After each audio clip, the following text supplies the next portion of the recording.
There's a battle going on for our hearts, our minds, and our souls. The most effective lies are the comforting ones. It's a very comforting lie to believe that there is no such thing as actual evil. But I believe that if you raise a generation that believe that there's no such thing as objective truth or objective morality, you're going to get people that can justify the worst atrocities possible. You can ignore reality. You can't ignore the results of ignoring reality. What people are failing to understand is actually how dangerous these ideas actually are. So much of what I would do if I wanted to undermine a civilization, a culture, a country, I feel like is being done here. So let's not throw out the brilliance of what the foundational documents and aspirational ideas of our country were and are, because this is still the way. It's still the path. There's nothing better that exists than what the ideals are that we created, even if we made mistakes along the way. When Dad came home from work or from combat, the reason why I'm going to get choked up.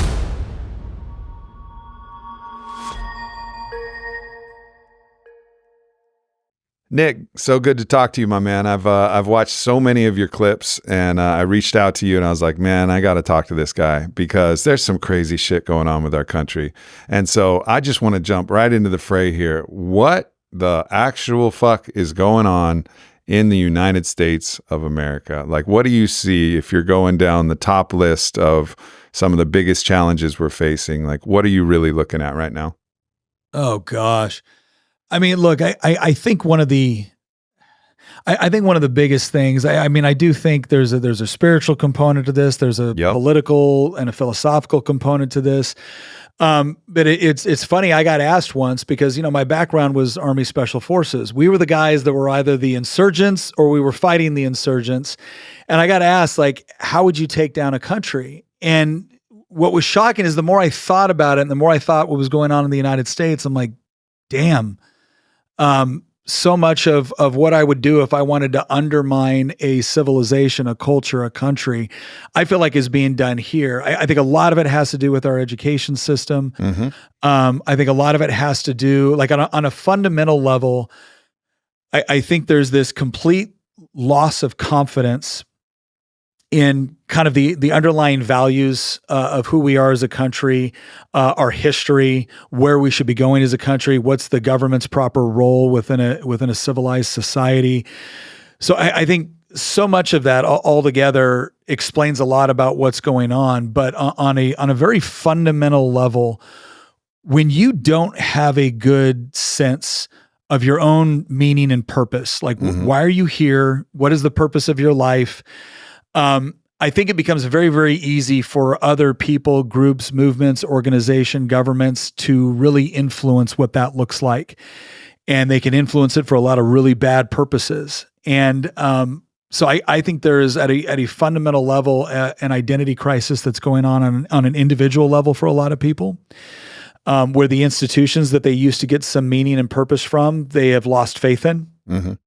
And then on top of that, it's just this fundamental idea that life is just supposed to be good and easy and you're supposed to get what you want out of it. And if you're not getting what you want out of it, then you're the victim of some sort of injustice. Mm-hmm. And that injustice is going to be solved by, the right political leader coming over and stealing from this guy and giving to you, or punishing the oppressors in order to liberate the oppressed.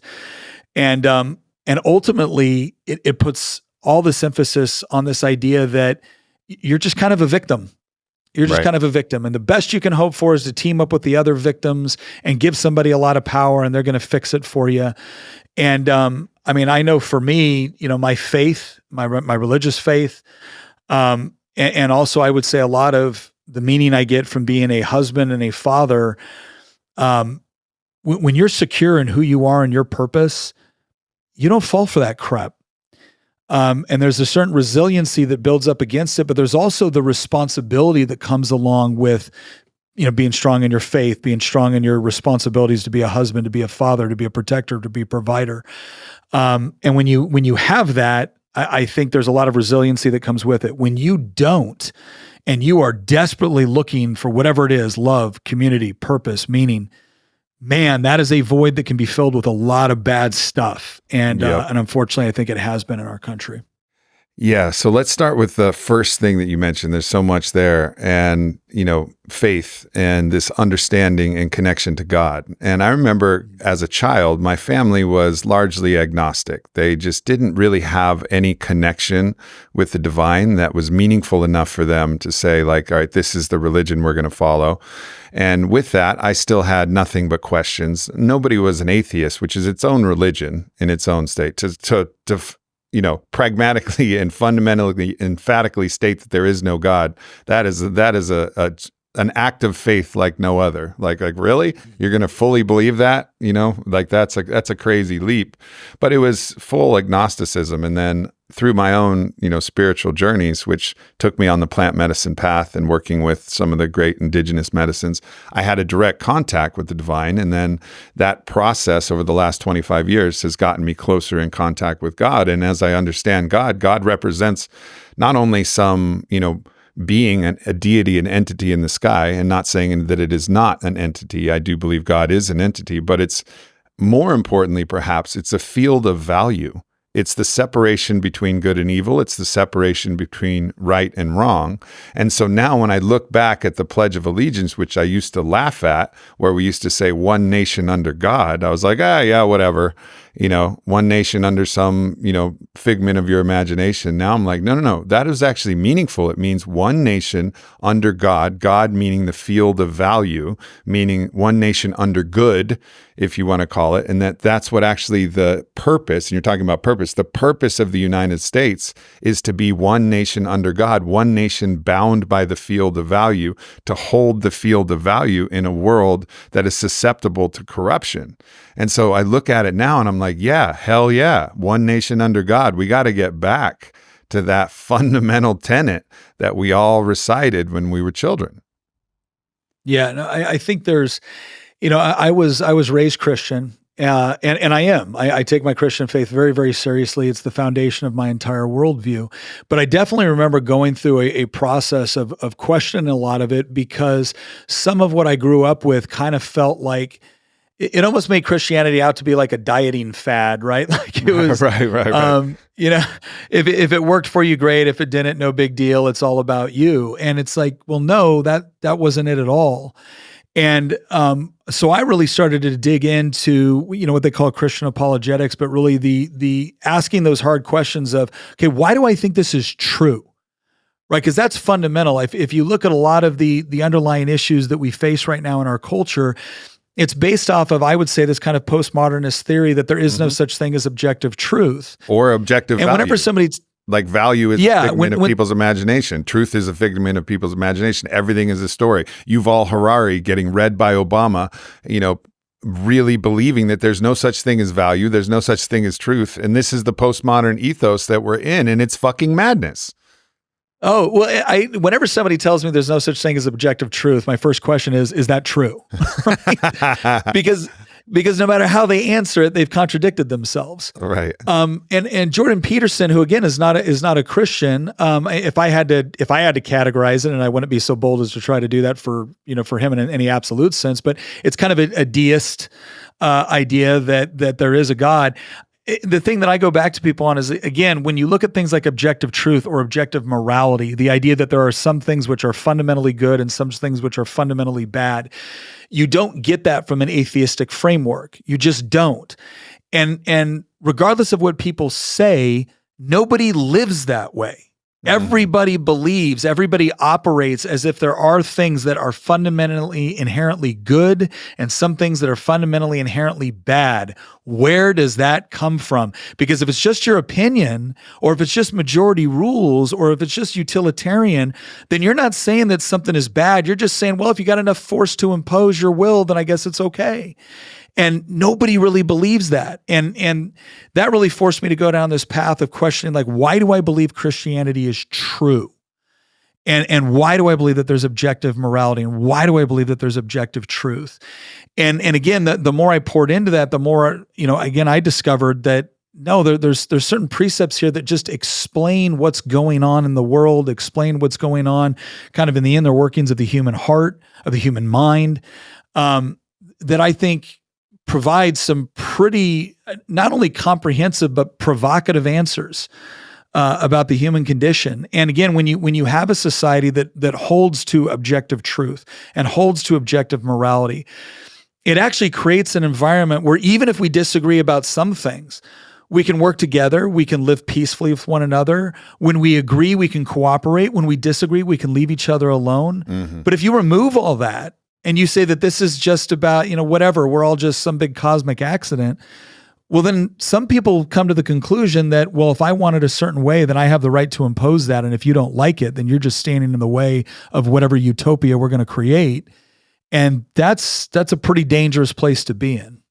Yeah, I would say the most dangerous place to be in, to actually fundamentally believe that there is no such thing as truth or value, then it just gives license to everybody to justify whatever means is necessary. And I think we've seen this from our government, especially, and I think it's always been the case. I mean, you can arguably go back to there being a turning point when JFK was assassinated, his brother, Robert Kennedy the first was assassinated, and all of the lies that were, kind of espoused there. I think everybody's pretty clear that there was some interference with the alphabet agencies in creating this outcome. It was like all of the sudden, one nation under God was no longer one nation under God, because assassinating a president because you didn't like his ideas or believe that he was going to lead the country in the right way in a democratic nation, you're really violating the principle of goodness, truth, beauty, justice, God. You're violating that principle and then lying about it, which is a secondary violation about it. And so there was this deep rupture of trust. And it seems like it's continued where we just cannot expect truth from our elected leaders, and then from the elected leaders. And part of that is because of the corporate capture of these institutions that have paid all of the money for campaign funding and then basically own what the television networks and the news is going to say. So we can't trust the news. We can't trust the government. And so nobody actually understands right from wrong. And then meanwhile, we have these other forces, as you mentioned. How do you take over a country without a shot being fired? Well, you undermine the very fabric of a nation itself and get everybody fighting amongst each other and degrading this sense of identity and the coherence that naturally comes from a people who respect and love one another, and this just basic form of patriotism, which doesn't mean that we don't look at our history and say, yeah, we did some things fucked up, like we made some mistakes, but nonetheless, God bless America. So if they can undermine that, and it seems like there's some, I watched Mickey Willis's latest film, and I was looking at what potentially the Chinese Communist Party and this kind of communist agenda, if they were involved in this. And of course, I don't know the details to which, but there's pretty good ideas that Russia and China started to incept these other postmodern values that were going to deteriorate the fabric of a strong nation that could come together. United we stand, divided we fall. And we're in this place where we're more divided than ever over largely cultural wars more than anything else. And now we're highly susceptible to falling into ruin. Well, and I think, I agree with that. When I started to read Antonio Gramsci, and Antonio Gramsci was an Italian socialist that was imprisoned under Mussolini, and Gramsci had the idea that Marx had gotten a lot of things right with his overall theory, because a lot of people look at it as if you look at Marxism as just an economic theory, you're really missing a significant portion of it.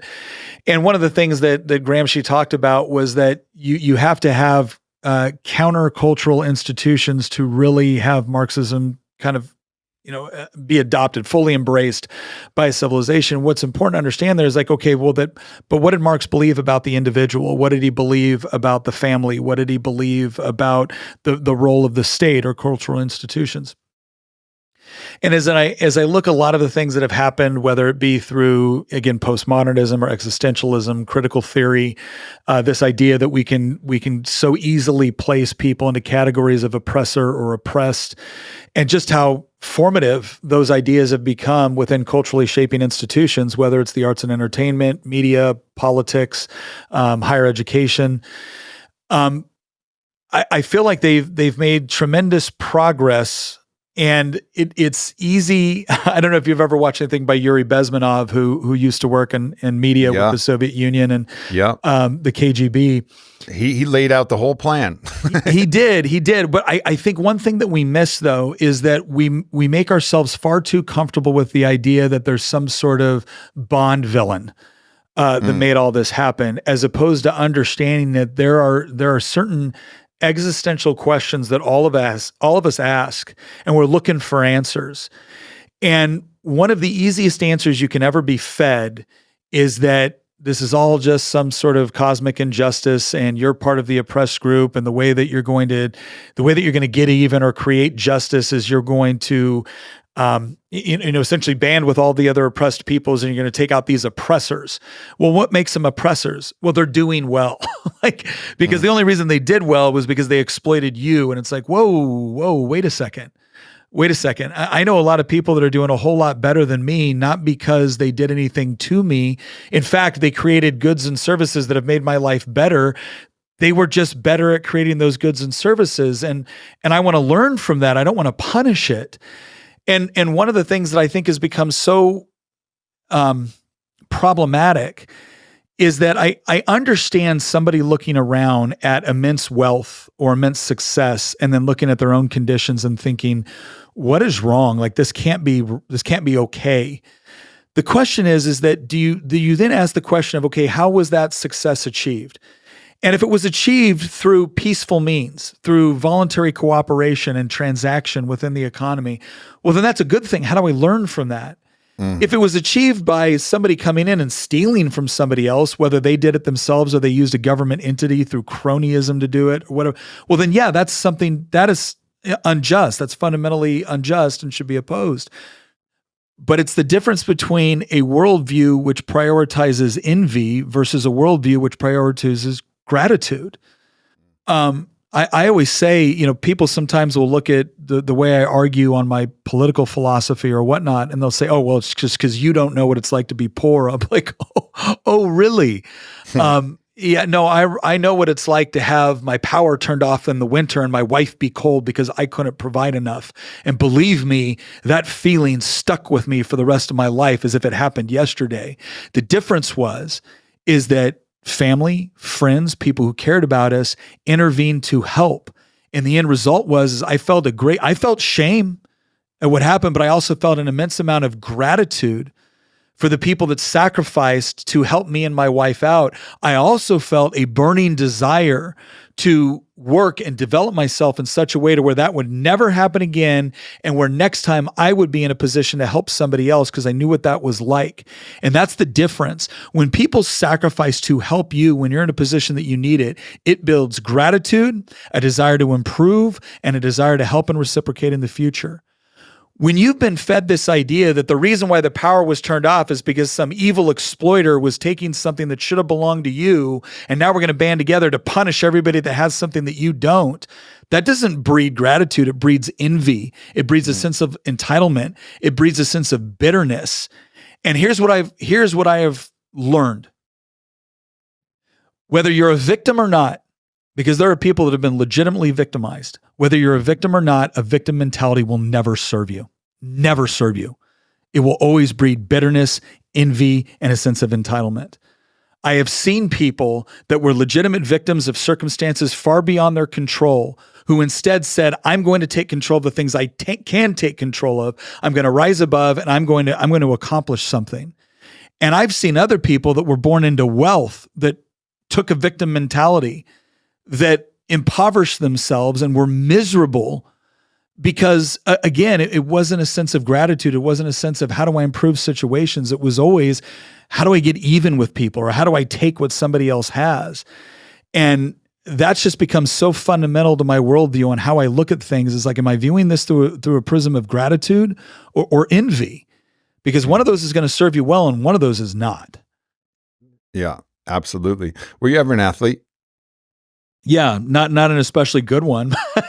But no, I wrestled, I played baseball, I did track. Our school, it was funny, the school I went to was a pretty small one. We had a graduating class like 27. We didn't have enough for a football team. But I remember going to my school principal going, Look, we've all seen that I foul out pretty much every basketball game, and maybe if we had a wrestling team, this would be better utilized. But, yeah. So I asked that question because I think one of the fundamental aspects that I look at is competitor mentality, and competitive mentality is opposite from victim mentality, right? It's a slightly different vector, but in competitive mentality, if somebody's better than you, you don't want to try and eliminate them from the game. You use them to inspire you to get better at the fucking game. Yep. You know, like I have a great group of guys and we hoop when we play fucking hard. You know, I have to repair the fences around my basketball court every month because we're throwing people through the walls, you know, and it's like, but at the end of it, you know, like I got beat by my boy Renique, shout out. I talk a lot of shit to him and he beat me yesterday. And I'm glad. I mean, it was salty. You know, it tasted like horse semen when I lost that game. I hated every minute. I don't want to know how you know what that tastes like. I'm imagining. I watched Fear Factor. You know, I was friends with Rogan. So, but ultimately, like, I'm happy. I'm like, all right, man. All right, motherfucker. Like next time, I'm going to be out there practicing my shot. I'm going to think about the shots I missed in that. And I'm going to go out and I'm going to get his ass next time. I'm grateful. I'm grateful that he beat me. I'm grateful that he was better on that, you know, on that Monday evening game, because that's going to draw me forward. It's like Kobe Bryant, the Mamba mentality. You know, he's like, oh, you beat me? Great. I'm happy. Now I'm going to shoot more shots. I'm going to get better and I'm going to challenge myself to be better. And we've lost that. We've lost that as a culture. Now, many people have it, you know, people like yourselves and people like myself. But this idea that if somebody's out there doing better than you, you know, this is the American dream. This is what's possible. If you put in the work, if you put in the labor, if you're Abel instead of Cain, you know, then instead of Cain taking a rock and killing his brother because he was jealous of what he had achieved, look at what Abel is doing. Look at what that other person is doing and say like, all right, I respect what you're doing. You go get it, because that's going to draw me forward to be the best version of myself. And this is going to make me great. You know, all of your greatness is going to make me great. So I'm grateful that you're out there killing it. And as long as the playing field is fair, that's what it should be. The government should just be referees to make sure that the playing field is fair so that everybody can compete and play the game. But we've lost that idea. Now it's equality of outcome is this idea where it's like, no, everybody gets to score the same amount of points. So if you don't have this many points, then we're going to remove all the other players from the field and you're going to get free layups no matter how bad you suck. You know, so we're going to have equality of points. It's like, no, there's no equality of points. This is a competition. And that's what actually drives people into their best version of themselves. Like this is not hard logic. This is not complicated philosophy. Like the great Renaissance philosophers were not arguing about whether competition drives people to become their best. You know, they were like, I'm going to bring out my best thesis. You challenge it. I'm going to try and beat you. Yeah. Well, and it used to be a foregone conclusion, and so much of the benefits that we've received of Western civilization were rooted in certain ideals that were considered fairly universal. And you're right, competition was one of them. It was the idea that each of us, I mean, look, I get frustrated when people talk about the United States and they focus so much on democracy. And I don't even mean that, you know, the kind of the nuances between constitutional republic, democracy, and whatnot. Look, we're a constitutional republic, but we use democratic processes.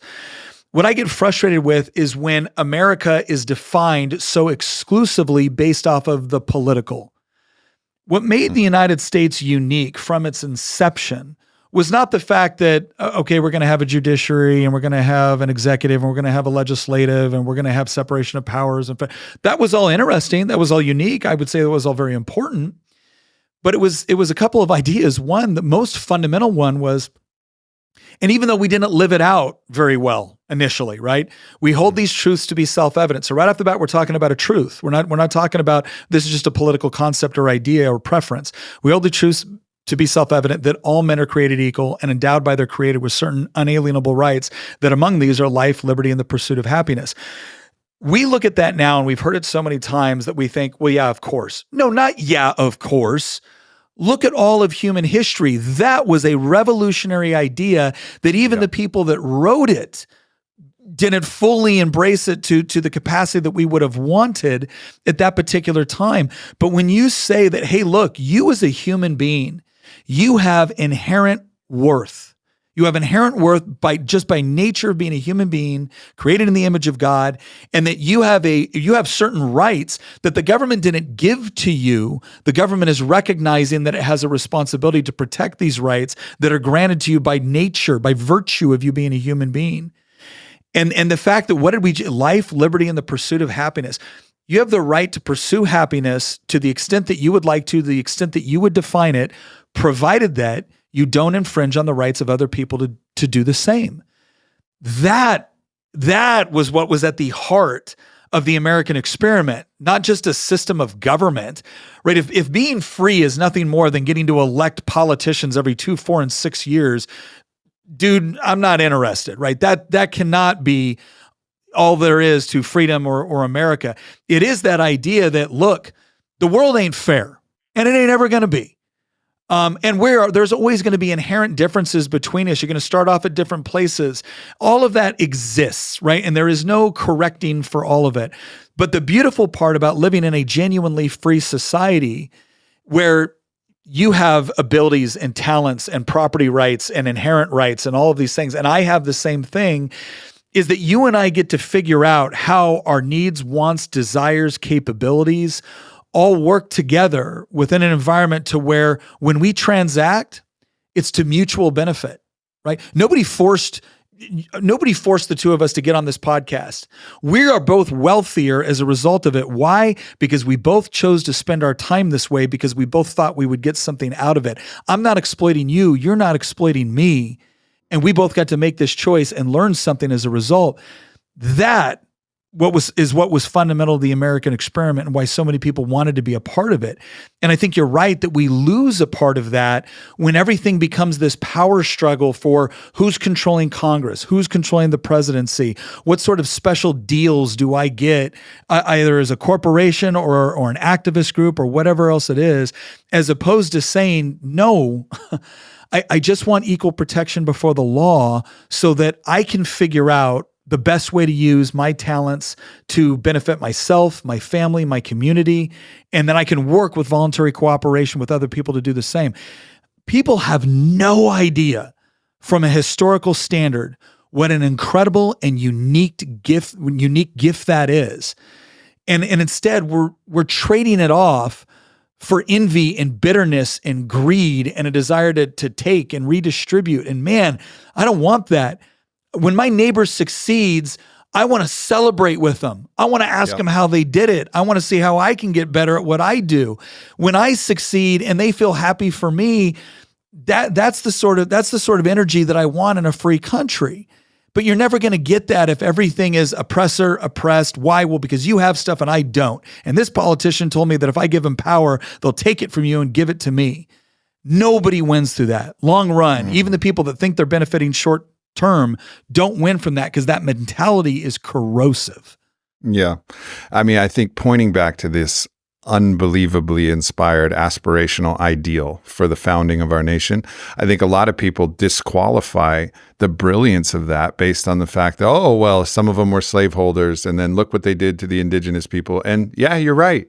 They didn't uphold that idea. They fell victim to the ethnocentric fallacy, which said that we who we call ourselves Americans and in this case, white Americans or the other ethnicities that were grouped into that, we somehow have these rights and these people of color or these indigenous people don't have the same rights. They're not granted the same rights by God. There was a huge mistake. And it wasn't a nation under God in its entirety because every person, every human being is one of God's children. God doesn't look and say, only these people are the chosen ones. Only these people are the children of God. Everybody's a child of God and everybody deserves those rights. And we fucked that up.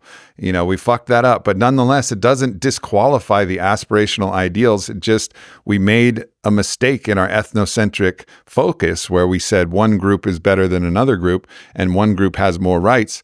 But now we're in a world where we've moved beyond that. And I understand that there's still repercussions from those atrocities and from those failures for us to live up to our own ideals. And I think we should do our best to try and figure that out. Like the Native American reservations are in horrible, horrible poverty. And it's a real tragedy what's happened there. And I think looking at that and saying, all right, how do we help you guys out? We fucked you guys over a couple hundred years ago, and it's not about taking from some and doing that, but let's do our best as children of God now to actually live up to the ideals we set. But it doesn't mean that the ideals were wrong, and it doesn't mean that we had the wrong idea. It just means that we made some mistakes along the path. Let's own these mistakes. Say, yeah, all right, we fucked up.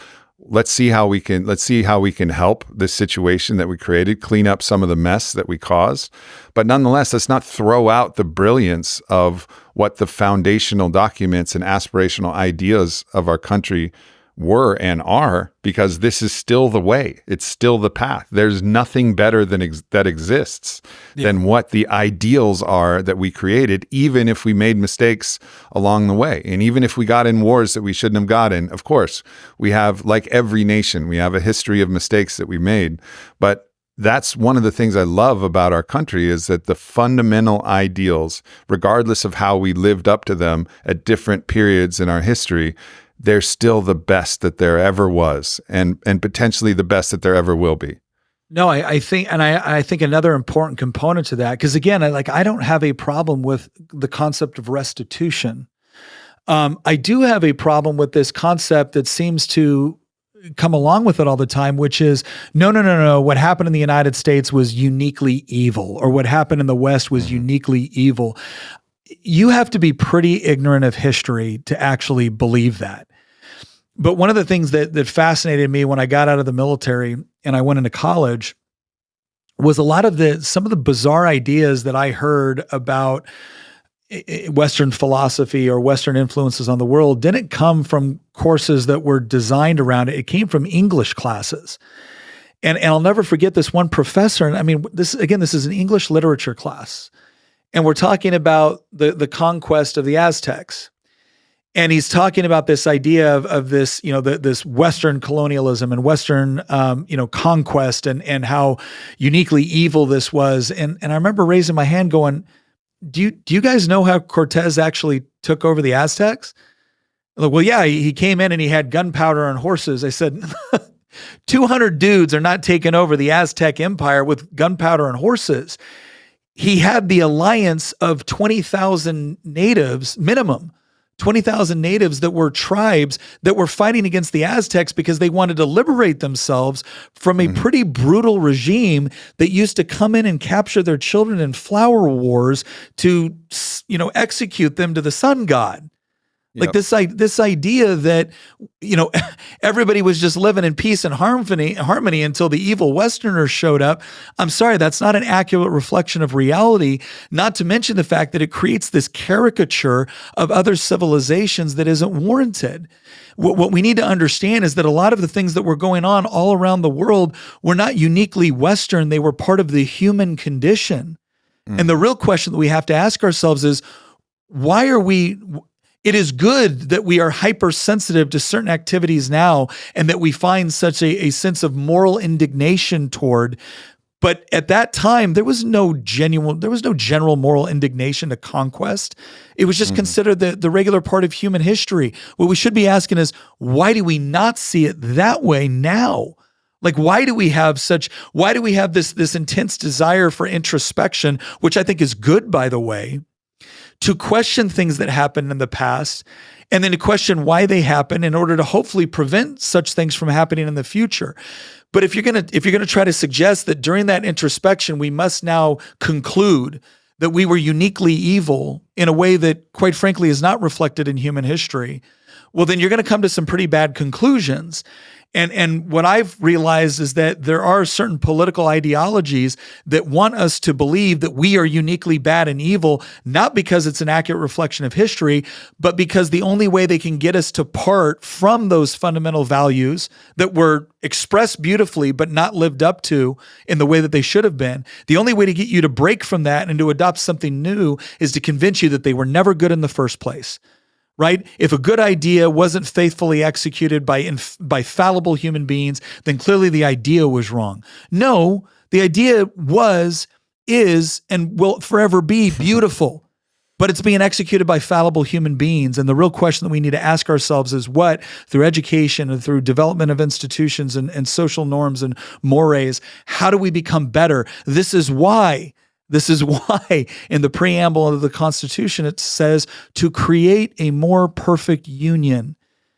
It's the acknowledgement that fallible human beings are doing the best we can with what we have, and that each generation needs to look at it as having a responsibility to improve upon it. But I don't think you do that by arrogantly claiming that everything that came before us and everyone that came before us was stupid and ignorant and mean and cruel, instead of understanding why were things done at a certain time, how do we take the good from it, acknowledge the good from it, and then how do we improve upon it? Because I guarantee you there's going to be generations that come after us that think, why'd they do this? Why'd they do that? And if I want to be properly understood, I think I have an obligation to properly understand the people that came before me. Mm-hmm. Yeah, this is, and the other part of this is, play this out to its logical conclusion, right? With all of these kind of postmodern ideologies, all of these kind of woke concepts that are in culture, play this out to its logical conclusion. We have examples of the direction that this has gone in different historical contexts. It never goes well. Like, this is not leading us towards a utopia. This is leading us towards a radical dystopia, but people aren't actually playing out what this is going to mean if we undermine the fabric of our country and the ideals that stand behind it. You know, this field of value, if we start to undermine that, what is the ultimate logical conclusion of this? You know, and I think this is what people are failing to understand, is actually how dangerous these ideas actually are. You know, so somebody might look at, oh, the pregnant man emoji. Oh, that's funny, whatever, it doesn't matter. No. This is not a small issue, actually, because this is undermining truth at its very core, and it's implanting something in, you know, younger generations typically use more emojis than older generations, although I've seen quite a few distinguished older gentlemen who put a lot of like love hearts on their messages, and I appreciate that. I love a loving warrior, you know, and I don't mind getting heart emojis from Bobby Kennedy when he's texting me a message. I'm like, that's cool. But nonetheless, like, this idea that we're implanting these little seeds of mistruth and a mischaracterization of just simply reality. Sorry, motherfuckers, men can't get pregnant. Like, what are you trying to do here? This is not just about some little trivial thing. This is actually a bigger problem at play here. And so I think the culture war, some people want to dismiss it and say, oh, no, it's not about that. It's about the high level political and economic. And I would just say, no, it's both. It's like, it's really both, and both of these things matter. Have you ever heard of Theodore Dalrymple? I haven't. Gosh, I think you would love this guy. So that's his pen name. I'm going to look up this quote real quick because I want to get it right. And he wrote a book called Life at the Bottom, and he was raised by his father was a Marxist. He did a lot of work in sub-Saharan Africa as a doctor, and then he spent a good part of his career working as I think it was a psychologist within the British National Health Service and the British prison system. And his actual name is, I believe, let me look it up. I think it's Dr. Anthony Daniels. But the name of the book was Life at the Bottom, The Worldview That Makes the Underclass. And the book is a series of kind of like papers that he wrote over time while he was in practice. And he doesn't betray any information that he shouldn't have, like names or things like that. But he talks about everything from interviewing people that have kind of been, you know, victims of domestic violence and been in one bad relationship after another, to people that have murdered people. And it's fascinating because he really focuses in on this whole idea of mentality and what sort of mentality traps somebody in this like never ending cycle of like depression and poverty and misery. And he has this one quote that I'm trying to find here real quick. And I'll just paraphrase it, but he says that, he said, the more I studied communist propaganda, he goes, the more I realized that it wasn't meant to inform, it was meant to humiliate. So because he goes, the more you could convince someone to remain silent in the face of obvious lies, or better yet, to take part in the sharing of obvious lies, the more you could reduce their resistance, and essentially you would make them a party to evil. And then he concluded with this. He goes, I have come to the conclusion that political correctness works the same way, and it's intended to, because a nation of emasculated liars is easy to control.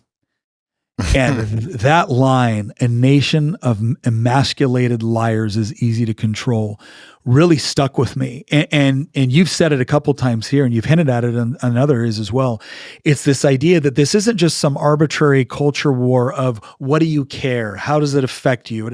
I'll tell you how it affects me, because you're challenging the very nature of truth and reality. And if we can't agree on that, if we can't come up with mechanisms that we both agree to, whether it be the laws of logic or the scientific method, if we can't come up with processes to agree on what reality actually is, and everybody gets to redefine it as they choose, then it's not going to be everybody redefining it as they choose. It's going to be some people believing that they have a special privilege to redefine reality, and you will be made to care. And if that means you have to be re-educated, if it means you have to be punished, if it means you have to be killed to make way for the utopia, then I guess that's just what needs to happen.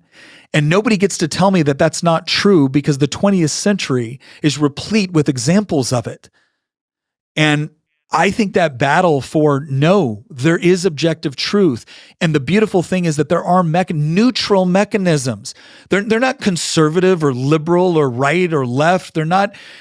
There's neutral mechanisms that we get to utilize to arrive at truth and to come to certain conclusions about reality.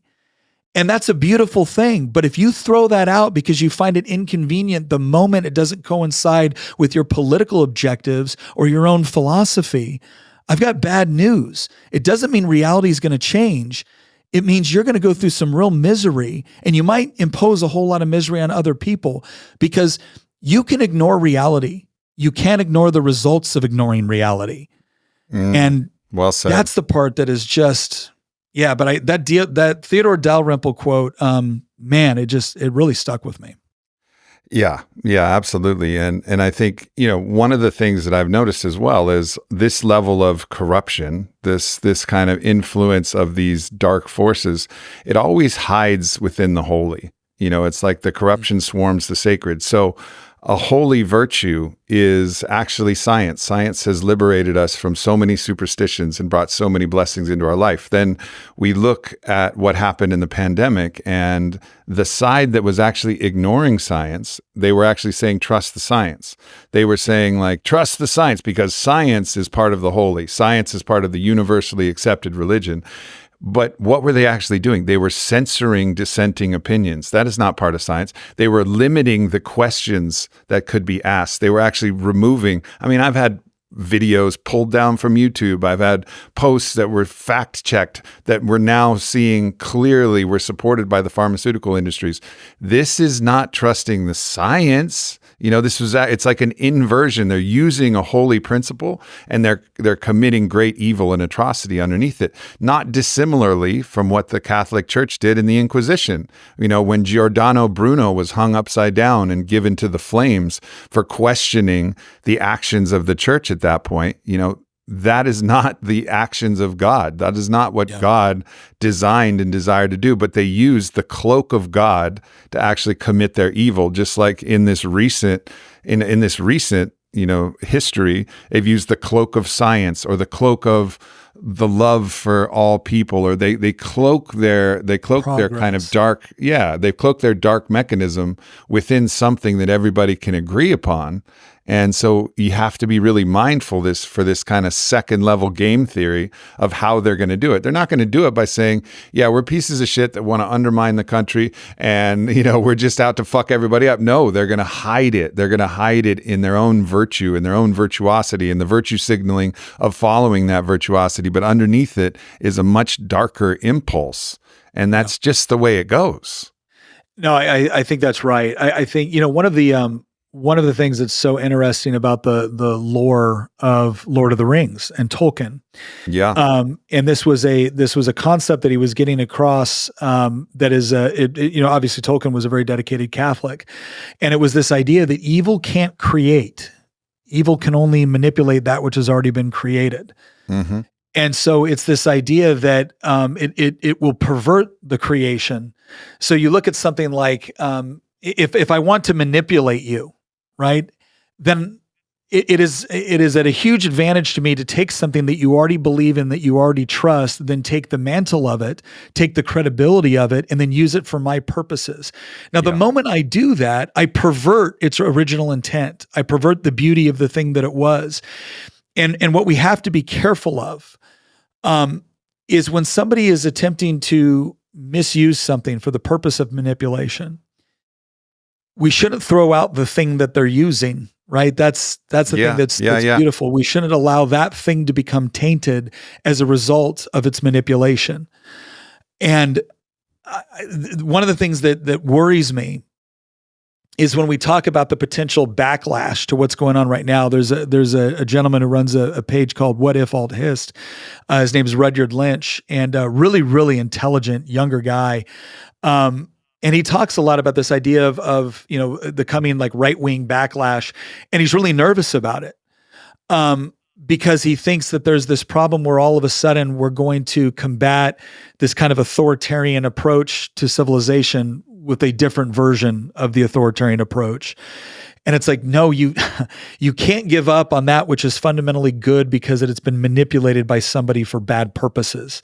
You have to recognize that they're using it because it's beautiful and because it's true and because it has value, and it needs to be fought for. Because the moment you surrender on it and you say, well, fine, we're going to fight fire with fire, that's it. Ultimately, the evil wins, right? Yep. You have to fight it with the light. As tempting as it may be, right? Like that's the whole concept of the ring, right? And Lord of the Rings, like, oh, but if we wield it, we'll wield this power for good. It's like, no, it's corrupting in and of itself because there's an evil which infuses it. It just has to be destroyed. And I think that's, again, I think it's one of the beautiful things about the lore and the story behind Lord of the Rings and the applicability of understanding the way, kind of the nature of corruption and evil and how it will use the good to the extent that it can get away with it in order to pervert it toward a negative purpose. And one of the most important things for all of us is to understand that you can't use that power the same way. You have to rely upon the good, and you have to stand for it and fight for it. Yeah. The last podcast I released was just, we went through the full Lord of the Rings series and talked about the applications and kind of decoded it for our modern context. And one of the conclusions where I felt like Tolkien didn't tell the story in a way that was actually the most allegorically, valuable for us is we don't know who the orcs are and who the orcs aren't. And that's the thing about in Tolkien's story. The orcs were all bad. It was easy to figure them out. And for a warrior like yourself, if you saw a bunch of orcs, like there would be a part of you that would have like a devilish cavalier smile, like, oh, orcs. I'm fucking trained for orcs. Yeah. But orc, you want to come? All right, orcs, let's go. They were too easily identified, right? Whereas now, in the actual reality, this orcish energy, this Saruman, and Sauron energy was actually, it infuses a little bit of everybody. So everybody is both orc and elf and human in all different mixtures. And so this idea that you can place an entire population, oh, these are the orcs. Oh, right wing, they're all orcs. They're all Nazis. No, they're not. There's a lot of fucking good and beautiful people. And oh, all liberals. Oh, they're all part of this deep state agenda of pedophiles and all of this. No, man, like we can't identify a person with the ideology. Well, all of us have a little bit of orc in us and all of us have a little bit of elf in us. And we got to liberate, again, with the powers of God, with the light that can come through, with the love and when necessary, with the ultimate discretion of wielding and brandishing the sword. Like that, there is a time for that, but we also have to recognize that it's not that simple and it's not that clear right now. And the moment you cast somebody as you are entirely the villain, that's where we make mistakes. And we do that with leaders and we do that with individuals. And that's also highly dangerous because then it leads to all form. I mean, we see it all the time. As soon as you do that, what follows next is some form of genocide. Like that's the way it goes. Because you've created moral justification for it. It's amazing how this was C.S. Lewis who interestingly called himself like the most reluctant convert to Christianity on the British Isles. But he was talking about how it might be better to live under robin bearers than it would be moral busybodies. And his justification for that is that, you know, the robber baron, or the person who's driven by greed or power, that they may at times have their lust for those things satiated. He goes, but the moral busybody will torment you without end because they do so with the approval of their own conscience. Mm-hmm. And one of the things that I know as I was going through and I was challenging my Christian faith, one of the things that really stuck out to me, and it's something that I struggle with. There's a verse in 1 Peter that says, first sanctify Christ in your heart and always be prepared to give a response for the hope that is in you, but to do so with gentleness and respect. And I can understand the first part. I can understand the second part. Man, I struggle with that third part, gentleness and respect. I really do at times, right? And it's not to say that there aren't times to respond sometimes with force when necessary and appropriate and moral. But one of the big things that struck me was, if you are faithfully living out your Christian life, that will not manifest itself in arrogance, because the answer to the question of what is wrong with the world is you.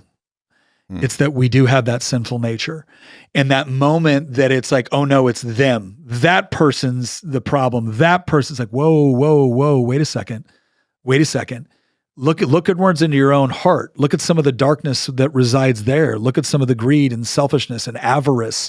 Look at the things you're willing to justify for your own benefit. Look at those things there. Focus on that and recognize. And again, the whole concept of, or not concept, but the whole purpose of Christ was that we needed to be saved from that. And what that is supposed to do is infuse you with a sense of humility and love for that other person. Because as much as you may disagree with what they're doing, and there are things that are going on that I can say I honestly hate, the things that are going on and the things that are being perpetrated against children right now is the father in me, the husband in me. I will tell you right now, there are people doing things to children in this world right now that I can't imagine in my own, flesh, the things that I would do to those people if I got a hold of them. And the thing is that I know I have the capability. The United States military spent a lot of money making me very, very capable when it comes to violence.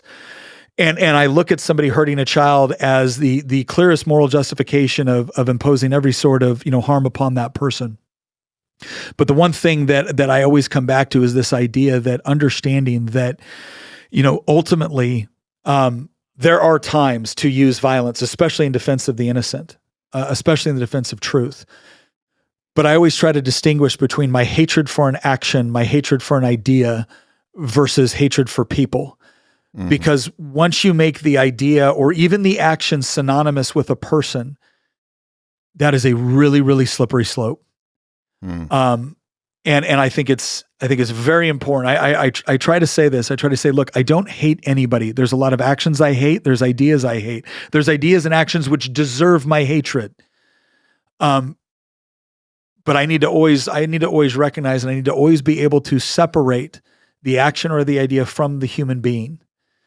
Not because that human being isn't responsible for their actions, not because that human being might need to face justice, or in the right circumstances, that might even have to face violence, right? Because if I have to, that other human being that they're hurting is entitled to be protected. But on a philosophical level, on a fundamental level, if we're not capable of separating the idea or the action from the human being, I think we run the risk, like you said before, we run the risk of justifying some pretty evil stuff. Because ultimately, the moment we believe that the righteous indignation we appeal to comes from within us, we all of a sudden are able to morally justify actions that turn us into the very thing that we're trying to combat. Yeah, I mean, you're pointing to some of the really beautiful tenets and teachings of Yeshua. Talking about the plank within your own eye as you're trying to point something else out, and the impulse to throw stones without recognizing that your house is made of glass. And again, my biblical recitations are not exact, but I get the gist of what that's saying, and that's a big part of the Christian ethos. And as you're saying, and we're saying, disambiguating the action from the individual, understanding that they're connected because the action is committed by the individual. Yeah. But this, really, I see the appropriate way of the warrior is to actually to do what is necessary to stop that action from taking place, not only individually but collectively. So it involves changing the story as well as dealing with the individuals who are perpetrating that story. So you have to work on the story level. You have to actually bring God back into the story, and you have to handle what needs to be handled. But I don't see any situation, and I will go to another hypothetical after this to talk about true evil, which I think is very rare. But the warrior, if the warrior has to, take his sword or pull his gun and actually use it, the only appropriate response is deep sorrow. That this child of God got so corrupted that the only choice was to take their life, and like there should be like a deep moment of genuine compassion and sorrow for what even if you're the one who had to handle it, like, I'm so sorry that it had to come this way. I wish there was another way, but there was no other way. And I've been there. Yeah. I've been there. 2008 in Iraq, we took out a guy that was one of the most evil people. I had tracked. I had done intel targeting packets on the whole. This guy used to put suicide vests on small children, run them into crowded areas, and detonate them. God. And when we got him, I felt elation. I felt absolute elation. And to some degree, it was the elation over that this great evil that had been perpetrated had been stopped. Mm-hmm. And a sense of elation for the people in the town that were no longer being oppressed by this guy, abused by this guy, murdered by this guy. By the same token, to your point, and I think I think you worded it very well. It's this idea of I shouldn't have ever wanted any situation to, as much as I may take some element of satisfaction that this was brought to an end. It is tragic that that's what it took. Yes. And the moment you stop seeing the tragedy in that, you're on dangerous ground. Because, and this is again, and you said too, like it's really easy when we distinguish between evil, good and evil. Again, within Christian theology, Satan doesn't present himself as a red little demon walking around with horns, right? He was an angel of light. Yeah. And it is about that proper identification and distinguishing between the person and the action, but also never forgetting that you also have something within yourself that if you're not recognizing that it's there and fighting against it and constantly working to develop and to bring out that the good and to fight against that desire for evil, you will be shocked at how quickly it can present itself and how easily you will be able to morally justify it when it does. Yeah. Yeah, this is the book that I'm currently working on. I'm working on a book. The title is You versus Anti-You, and the concept is that the devil lives within. This devil has many names, and the Bible has the names for it, Satan or Lucifer, and then in Buddhism it's Mara. In the Toltec faith it's the predator or the parasite. In modern psychological context, Phil Stutz calls it part X, or as it pertains to the artist Stephen Pressfield calls it resistance. There's this force that's looking to actually negate and corrupt our light in every possible way. And we have to fight this battle internally to understand that this devil lives within. In Native American culture, they called it Wetiko. And it's this force of corruption and negation, this anti-life, anti-value, anti-your soul's highest potential that is actually pulling, and we're in contest, and it's the choices we make to recognize it, and it's the cleaning and purification that we have to go through. Like Yeshua's 40 days in the desert, people extrapolate, oh, he was fighting this external devil. Well, it is external and universal, but it's also personal. He was actually reconciling and defeating the devil within himself so he could step forward into his own Christic light, this universal unconditional love. And I think this concept is that, you're pointing to is exactly the thesis that I'm talking about, is we have to find where these corrupting influences are, spot them with absolute vigilance, to compete and contest against that with just our absolute commitment to the fight, that you're going to show up every day and say, get thee behind me, Satan, not today. Not today, motherfucker. Like, I'm going to choose God's way. I'm going to choose God's path. And that's a constant battle. And then, so I want to get to this other idea. This evil does exist, and again, I'm a psychonaut, so I've explored these different cosmological dimensions and paid very close attention. And there is actual evil in the disembodied form, like evil at the devil that exists externally, I also believe exists. It's an aggregation of all the evil that's within every individual. And so it's both personal and universal. And I think on occasion, I'm open to this idea that somebody has been so corrupted by this force that all that is there is devil.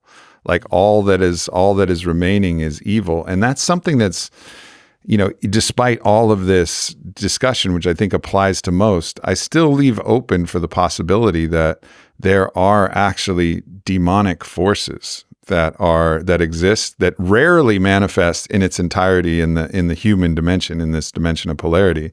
There's always some mix. Even Darth Vader had a spark of the holy. That's why he fought Palpatine to save his son at the end of the day, despite all the atrocities that he'd committed.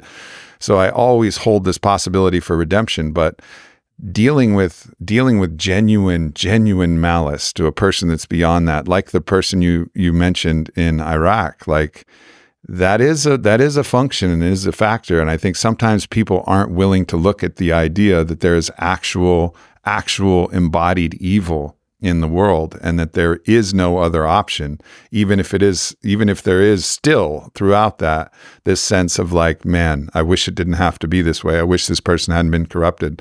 But I just wanted to get your thoughts on what you feel about like evil, the devil in general, its influence and how it interacts with people. Because I'm sure you've actually seen this, and it sounds like that story you were mentioning is really an embodiment of that. There's certain people that I think are beyond salvation in this life. Maybe as their soul journeys through time, there's another option that could be presented. But evil is real. It just is. I certainly think it is. And I think the most effective lies are the comforting ones. And it's a very comforting lie to believe that there is no such thing as actual evil. There's just our linguistic definitions of things that we don't like, that we assign this kind of moral connotation to. And what I would say is that, again, that might be a comforting lie, but I believe it is a lie because I don't believe anybody can look at some of the most egregious acts that can happen to another human being and think to themselves, oh, I just don't prefer that. No, there's something inside you that screams out that is wrong and that is evil. Mm-hmm. Why? Now, again, I can't answer this question apart from my own conviction about what is true. And in my worldview and in my faith, Christianity explains this, that there is a spiritual aspect, there's a physical aspect to this world, and there's a spiritual aspect to this world. And a lot of times now we like to act as if because we can explain so much about the physical world, that therefore there's no need to explain anything from a spiritual component. And I think that's a pretty arrogant way to view reality. Mm-hmm. I think when we look at human existence, when we look at human experience, when we look at the totality of the things that we can't perfectly explain or understand, I think it requires, as you said before, I think it requires far more faith to believe that we're all here as a result of some sort of purposeless cosmic accident. Whoops. Yeah, just one day there was nothing, and then it exploded, and then there was something, and it's like, look, guys, mathematically this doesn't add up. But when I look at it through the Christian faith of the explanation of good and evil and the fact that it exists, what's interesting is that a component of that is based off of the fact that God created truth, he created love, and he created justice. Now, here's why those three things are incredibly important. Because there's a lot of people that say, well, if God is all powerful and God's all knowing and God is loving, well, then why does evil exist? And I usually look back at that person. I'm like, do you enjoy your freedom? Well, of course. Do you see yourself as an autonomous human being that can make their own decisions? Yes. Well, then you had to be able to choose the opposite of love and justice. You had to. Otherwise, you're a robot. You're an automaton. You're just simply dancing to your DNA. And I believe that God is sovereign, but I also believe that God wanted genuine relationship with us. And to have genuine relationship, somebody has to be able to choose to not have it. Right? If my wife is mine because I lock her in a closet and I say you're mine, we don't have a genuine marriage. We don't have genuine love. We have a domineering, oppressive authority figure that is holding her at bay. But the moment I say, or the moment you have the ability to choose something other than love and justice, I think it's a little bit disingenuous to then come back and blame God for the presence of evil. And God's very clear within Scripture that he didn't just grant that choice to us as humans, he also granted it to the angels. And some of them chose something different. And so I do believe that there's evil in this world. I do believe that there can be the spiritual embodiment of evil. I do believe that spiritual aspect can also greatly affect the physical as well, whether it's invited in or whether it's a result of, somebody exposing themselves to things that have essentially led to oppression or oppression or possession. Right. And we say that now and people want to throw it off as it's this some sort of mystical idea. And I want to look at that same person and say, you don't believe in the presence of evil? Like, did you not see what people were capable of doing to other human beings, children, innocent people that were defenseless, that posed no threat to them? And the fact that they could do it with such malice, or they could do it and get from it such pleasure from the hurting of another human being. You're honestly telling me you don't think there's any room, any intellectual room for the spiritual, the evil. And C.S. Lewis wrote a book called The Screwtape Letters. Yeah, great book. Incredible book that really kind of drew this picture of a spiritual warfare that I thought was incredibly insightful, because again, we have this caricaturized version of it of, a demon on one shoulder and an angel on another shoulder fighting. And C.S. Lewis writes this book, The Screwtape Letters, where Screwtape, it's a senior demon consulting with a junior demon on essentially how to destroy this guy's life. And the subtlety in it, in the day-to-day and what we might consider to be the mundane, is just really, really powerful. There was a movie that came out recently called Nefarious that was kind of written by I think Stephen Deese. And I will tell you without doing too many spoilers, one of the most impactful things about this is that it was this idea of this prisoner, right? And he had murdered a bunch of people, and he was on death row, and he claimed to be demon possessed. And so they bring in this psychiatrist to certify whether or not he's capable to actually, not stand trial at this point, but to be executed. And one of the most powerful points of that whole movie was this scene in it where he's flipping out between the times where the demon's in charge and when he's just there. And when he's just there, he's terrified. He's just scared. It's almost like he doesn't fully comprehend or understand everything that's going on. And there's this scene where he requests something and he asks to please get it right because it's very important to him. And as soon as he gives that instructions, the demon comes back and he calls back the guard and he says, never mind. And it showed that the evil that was there hated his host as much as he hated all the rest of humanity. Yeah. Yeah. And so, no, I don't just believe that the evil in the spiritual realm exists. I think it's perfectly logical. I think it's very reasonable to believe that it exists. And if I may be so bold, and I don't say this in a sense of arrogance, I think it's somewhat absurd to believe that it doesn't exist. Sure. I think that's a comforting lie because we so desperately want to believe that we're in control of everything, that the idea that there's a spiritual component or that there's God or that there's good or evil or that there's a battle going on for our hearts, our minds, and our souls is something that we find deeply uncomfortable. And so therefore we comfort ourselves with the idea that nope, it's just all the physical reality. But I think when we pour in a little bit to our own experiences and the things that we've felt and the experiences that we've had and these innate desires to be connected to God and to have genuine meaning and genuine purpose and to not feel as if we're just, I don't think that's wish fulfillment on our part. I think it's a very logical conclusion based off of human experience. Mm-hmm. Yeah, absolutely. If you don't make room to actually believe that God is real, and not real in this hypothetical sense, but real. And not only that God created justice, truth, beauty, but it's an emanation of the being itself. Like that is the nature of God, is to embody this, and it infuses us, in us, as us, through us, beyond us. And this is why we have this sense of repulsion at these acts of evil. But if you start to undermine that and say there is no God, there is no value, then you also start to undermine this idea that there is actual evil as well. And then if you don't believe in value, you don't believe in anti-value. So everything is just a contrivance and everything is a story. And you've really then opened the door by removing God from your house. Then the devil's going to be sleeping in your bedrooms, fucking your wife and eating your eggs and bacon in the morning.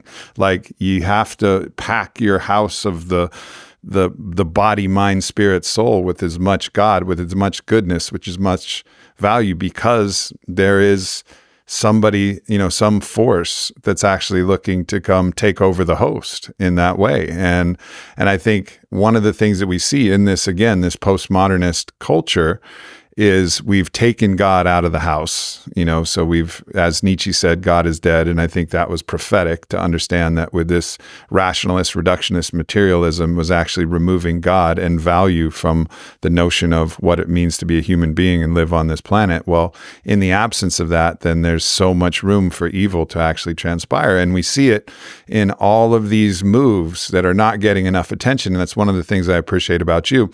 When the German parliament, I saw a post that you made recently, they started to reclassify child pornography as, minor attracted persons and start to justify this. This is the beginning step of normalizing a certain type of heinous evil.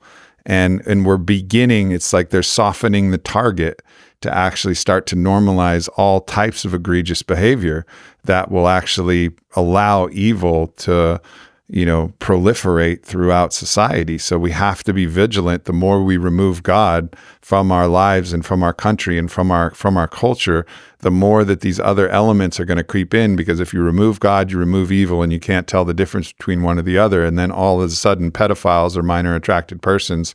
And it's just like saying, I'm gay. Fine, be gay. That's fine. It's two men who decide they want to butt fuck each other. Fantastic. Go for it. Have at it. Give it hell. Whatever. That doesn't matter. It's consenting adults. Great. But there's a big difference there. It's a big fucking difference between an adult and a child, and the manipulation and everything that goes on to create that type of relating. And we have to draw these clear, brilliant, lines of fire, like the fucking fire that surrounded the Garden of Eden that nobody could pass through. We have to create these clear lines of distinction between where that line is drawn, and we have to be vigilant. Well, and it's interesting because I took some heat for that post, and that's not what the German parliament was trying to do. They were just trying to clarify the law that if you discovered that content, you weren't liable for it. I was like, okay, I can appreciate some of the nuances of what was being attempted. But when I look at that on the backdrop of everything that else is going on, and if you really, and here's the frustrating part, is that when you start to dig in, especially the stuff with kids, and you start to dig into the research that Kinsey was doing, and Kinsey was one of the biggest leaders of the sexual revolution in the United States, and the fact that Kinsey had a table in there that was testing certain sexual responses on infants. John Money, who was one of the biggest influencers with respect to the whole concept of transgenderism, he brutalized two boys to the point where both of them ended up committing suicide. When you look at what people like Jean-Paul Sartre and Derrida and Simone de Beauvoir, who were some of the leaders in existentialism and postmodernism and modern feminism, they were signing on to letters in 1977, essentially trying to drastically lower age of consent laws. And you look at that and you say, Nick, nobody wants to do that. No, people do. Some people do want to do that. And the question is how do they get away with it? Well, you have to morally justify it. Well, how do you do that? Well, it's real simple. If I can convince you that you can, again, if I can convince you to adopt this concept that there is no such thing as objective truth, all right, well then, okay, then how do we distinguish between truth and reality? Well, it's about personal perspective. It's about Maslow's hierarchy of needs and self-actualization. And Nick, if that 9-year-old has decided that self-actualization is they're not a girl, they're a boy, well, then of course we need to give them pharmaceuticals, right? And of course, when they turn 15 or 16, we need to run them through medical procedures that is going to fundamentally alter them physiologically for the rest of their life without actually achieving what it is that they claim to be. And of course, if a 9-year-old can make that decision, Nick, about their own sexuality, well, then of course, shouldn't they also be able to make decisions with respect to how they want to express that? See, it is not difficult. This is not a slippery slope fallacy. It is not difficult to say that once you have removed any sort of barrier with respect to objective reality, you can remove the barriers with respect to objective morality. And now all of a sudden, the 9-year-old that you were giving puberty blockers to, you also believe is perfectly capable of making other decisions with respect to their sexuality that should be seen as completely inappropriate for a 9-year-old. But hey, if you've justified one, what is your logic? What is the boundary? What is the standard you appeal to? If it's all just self-actualization, if it's all just however you identify, what truth? I'll never forget in college, we were asked to write a paper on the ethics within the intelligence community and what was going on around the world with things like rendition and enhanced interrogation. And we were asked, what is the biggest ethical question facing the intelligence community? And everybody was writing rendition, enhanced interrogation, torture. I said, it's postmodernism. And my professor said, what do you mean by that? I said, I believe that if you raise a generation that believe that there's no such thing as objective truth or objective morality, you're going to get people that can justify the worst atrocities possible and believe that they're either moral in doing so or it's simply a part of their self-actualization. But there are consequences to getting rid of this that go far beyond the mundane things that we are currently discussing. These fences exist for a reason. And a lot of it is to keep some pretty evil crap at bay. Yeah. And if you go ripping them up for one reason, that doesn't mean the only thing that you're going to let in is what you wanted. You're going to let in everything that logically follows from that. And it's about time we start asking why some of these fences are in place before we rip them up. Yeah. I gotta send you a book at the end of this podcast. It's I started a publishing press called World Philosophy and Religion, and the book's called First Values and First Principles and First Values, and it really goes through the danger of postmodernism and how we need to bring value back, a new story of value back into the center of culture.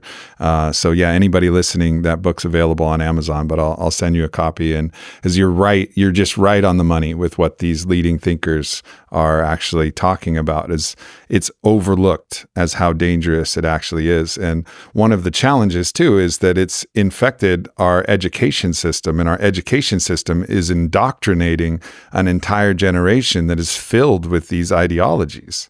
And so this is a deep challenge. And I know you've raised several kids. And so what were your thoughts as you were looking at education for your children, and how did you navigate that with your own kids?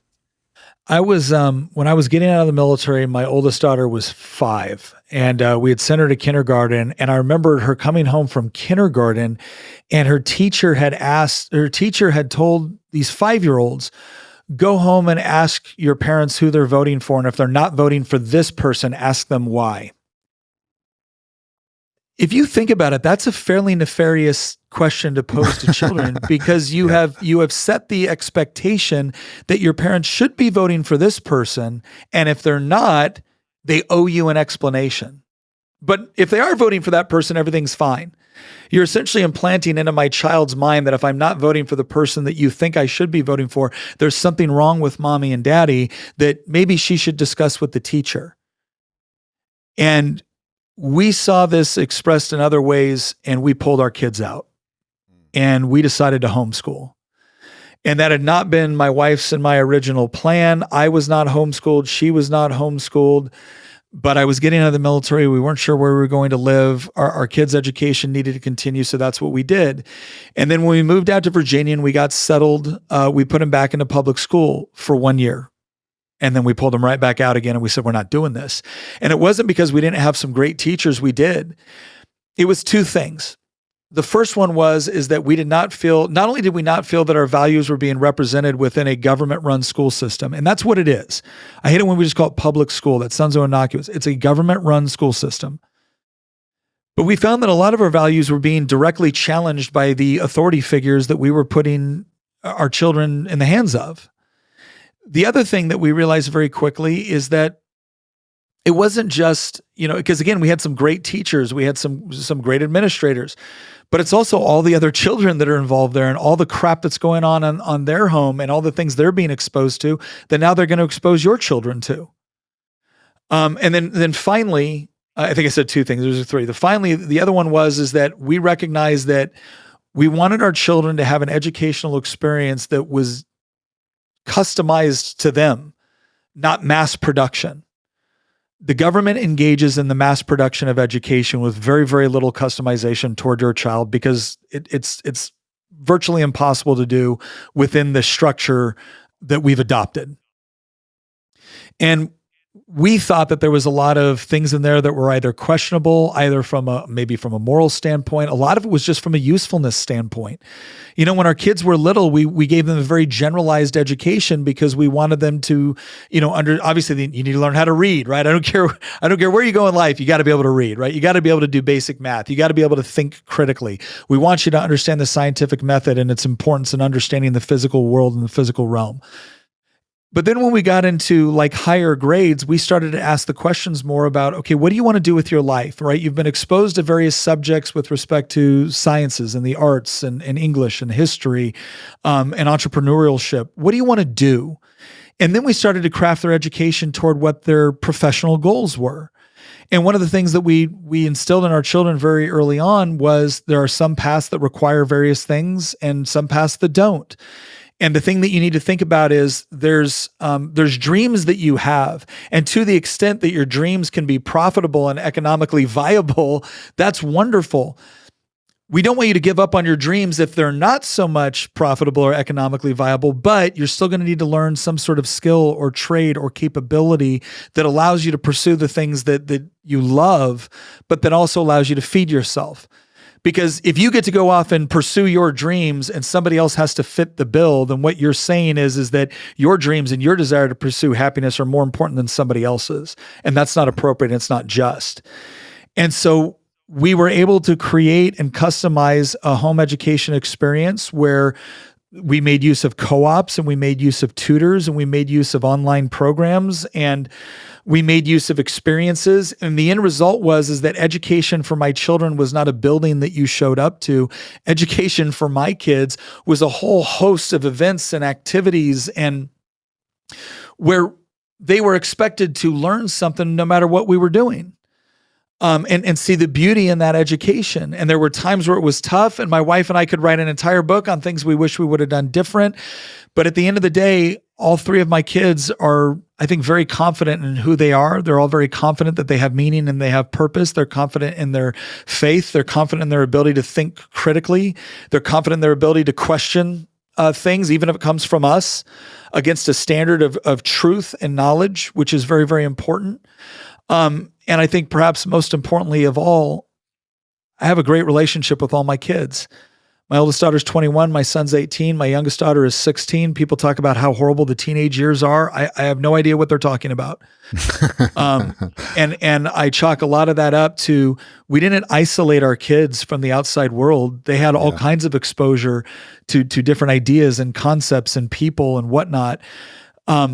But by the same token, we protected them at various ages, and we protected them until they were points to where they could properly understand the information that was being brought to them, instead of being surprised by it one day through a class in a government-run school that we never signed them up for, or for exposure to an idea or whatnot that, maybe somebody at their school showed them on their smartphone that we didn't think they were at the emotional or intellectual maturity level to take and properly process.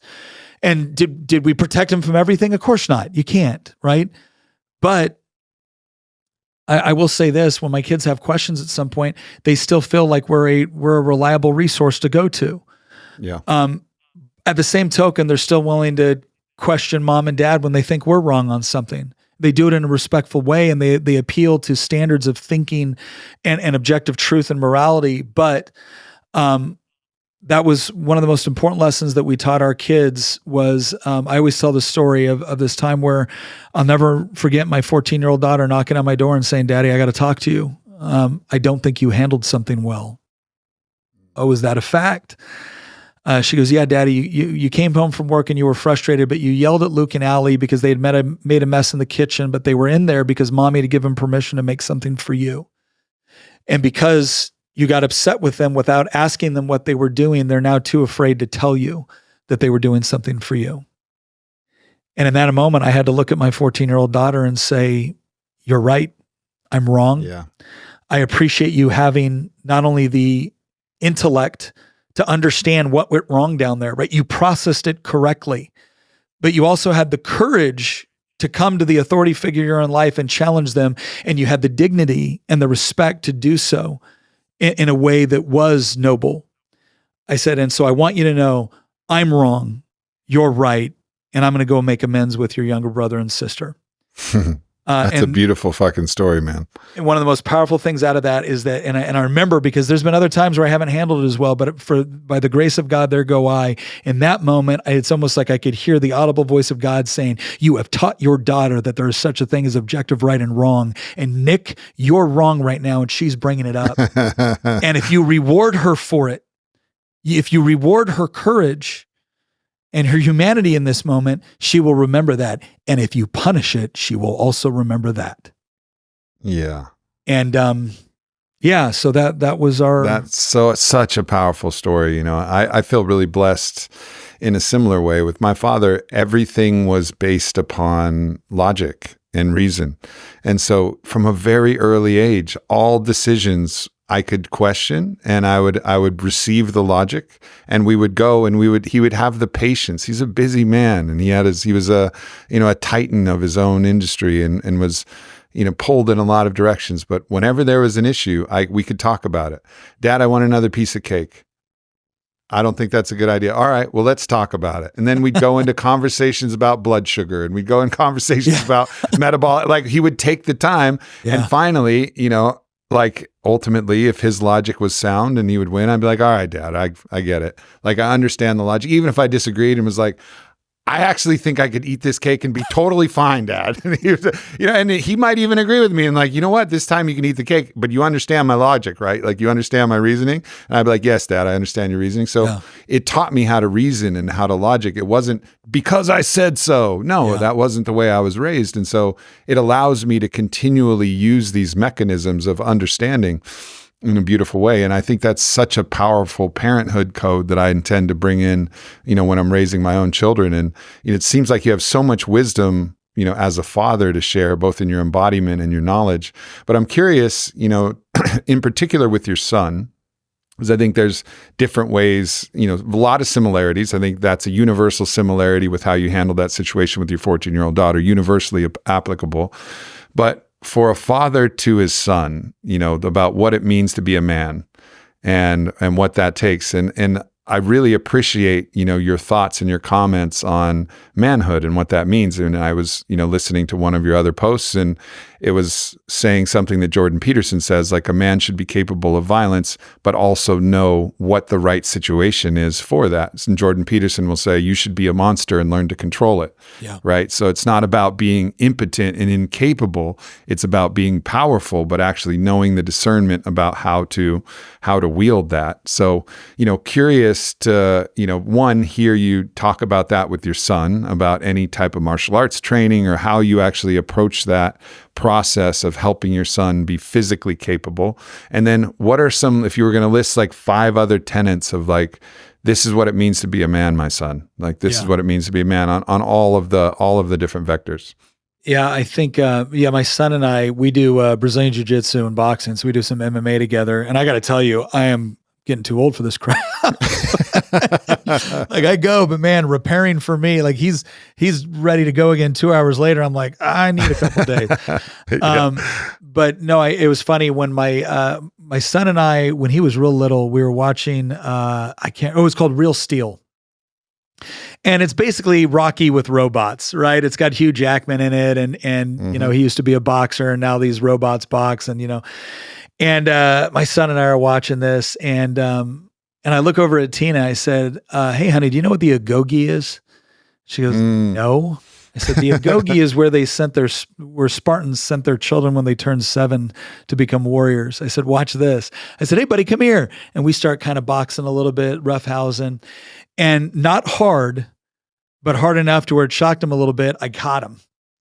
And he goes, and he runs and he tackles me. And Tina goes, what just happened to my little boy? And I said, oh no, he belongs to me now. And part of it was that roughhousing and playing rough and stuff like that. And it's that whole idea. What does it mean when somebody says, be a man?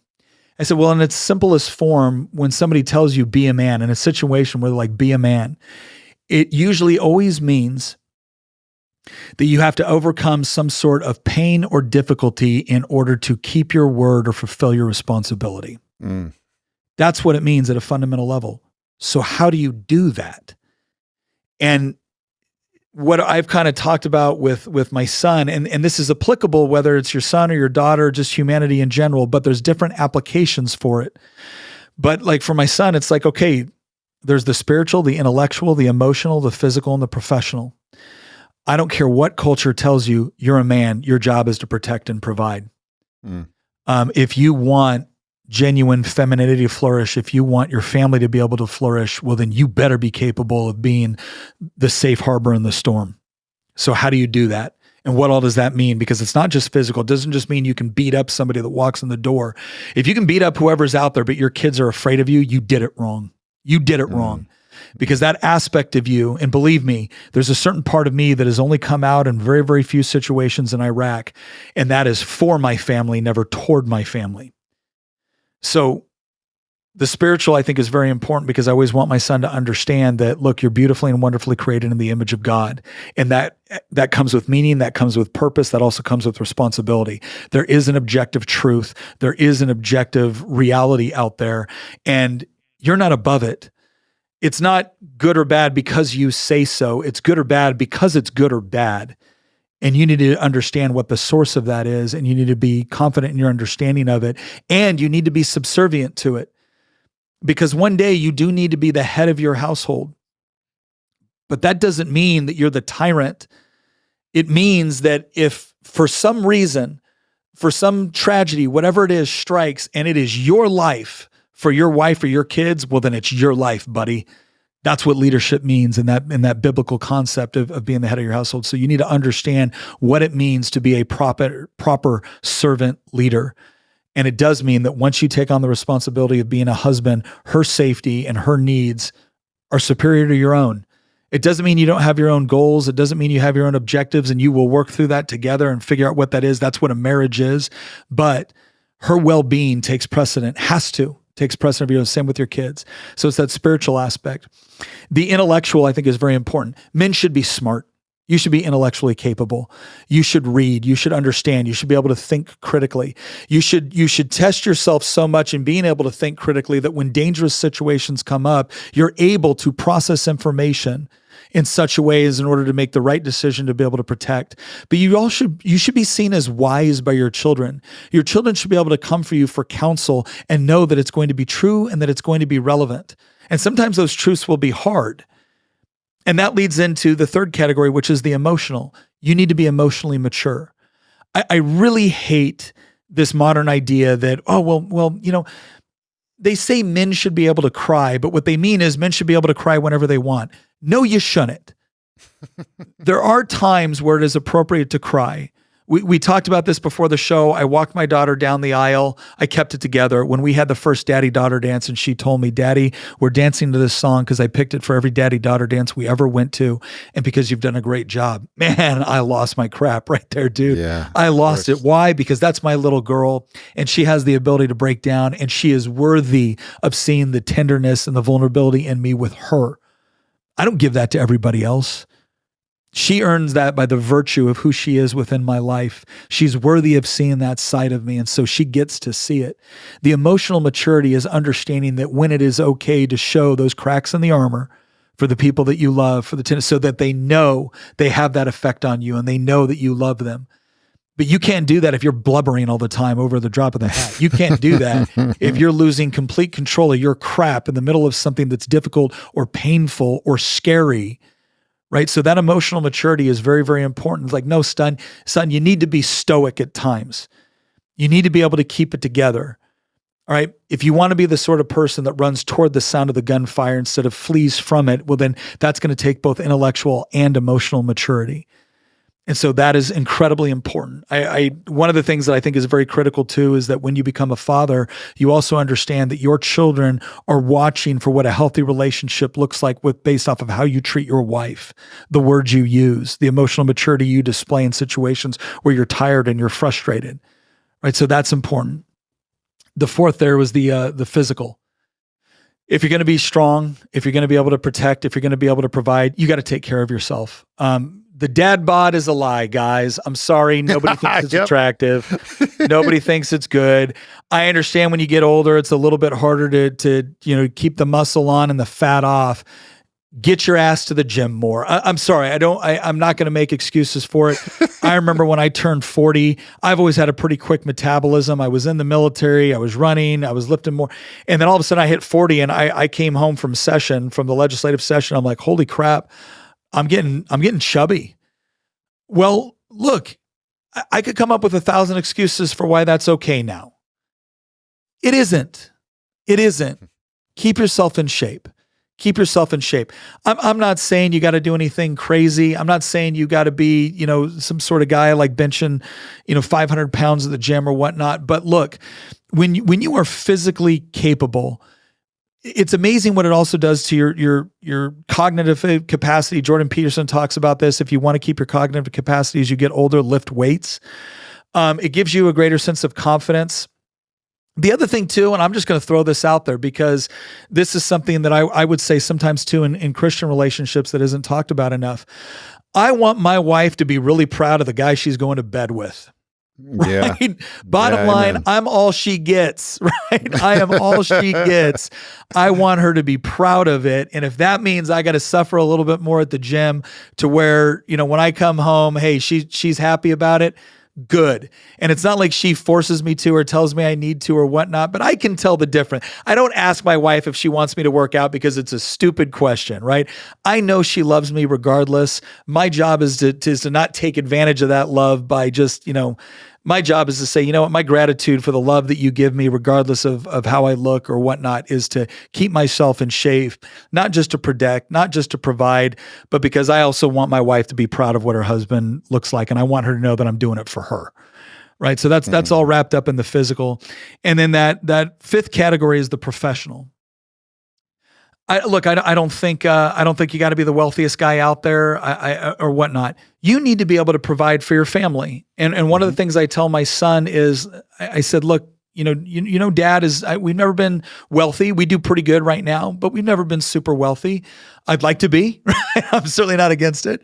And certainly working to increase that wealth. But as a marker that I threw out there, and I know sometimes this is difficult, and sometimes with things that the government does and everything else, it can become even more difficult. My goal was I wanted to make enough to where when we started having kids, my wife didn't have to work in order to feed, house, and clothe the family. We might not be rich. We might not get to go on the fancy vacation. We might not drive the fancy cars or wear the fancy jewelry, but I want to provide enough to where my wife doesn't have to work outside the home if she doesn't want to. And it was one of the biggest blessings of my life that I had a wife that wanted to do that, wanted to truly build a home, and was willing to not have some of the nicer things or the fancier things so that she could do that. So I've instilled in my son that professionally you have an obligation to provide. This is a goal that I think you should strive for. And so what you need to do is you need to start looking at developing capabilities that are going to provide you the ability to provide regardless of the circumstances that you find yourself in. And if you are developing yourself intellectually, if you have good emotional maturity, if you're physically strong, you're going to be amazed at how well that feeds in to developing those professional capabilities that make you valuable in the marketplace.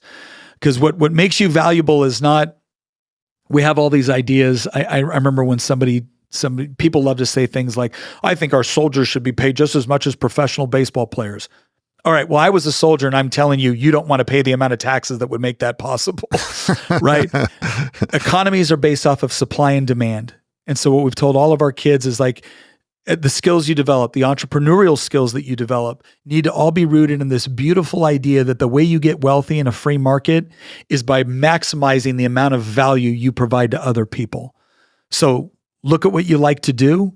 Look at the marketplace for those skill sets, develop them, become the best at them, find out how to be an entrepreneur and utilize them in various ways, and develop yourself professionally to where your family can always be confident that dad is going to put food on the table. Dad's going to keep a roof over their head. I said, you do that, you'll be a wealthy man. You do it really well, you might be a really wealthy man, right? But those are the 5 categories: the spiritual, the intellectual, the emotional, the physical, and the professional. And that's the way I have talked about those concepts to my son. I have a very similar conversation to my daughters because, as you said, there's universals in there, but there are different applications. There are different, I believe, duties and responsibilities. And that's the way I've explained it to my son. And I think he's received those lessons well. And like I said, I'm very proud of the young man my son has become and the man he is becoming. That's beautiful, man. Since you opened that door, I'd love to just explore what your thoughts are. I mean, so many of those things are universals. What are the differences in, some of the things that you express to your daughters? Because in the real truth world, we recognize viva la différence, men and women are different. That's just a reality. Doesn't mean that there's a value proposition that one is better than the other. It just means there's a difference, and we can celebrate the difference, right? Like everybody relax.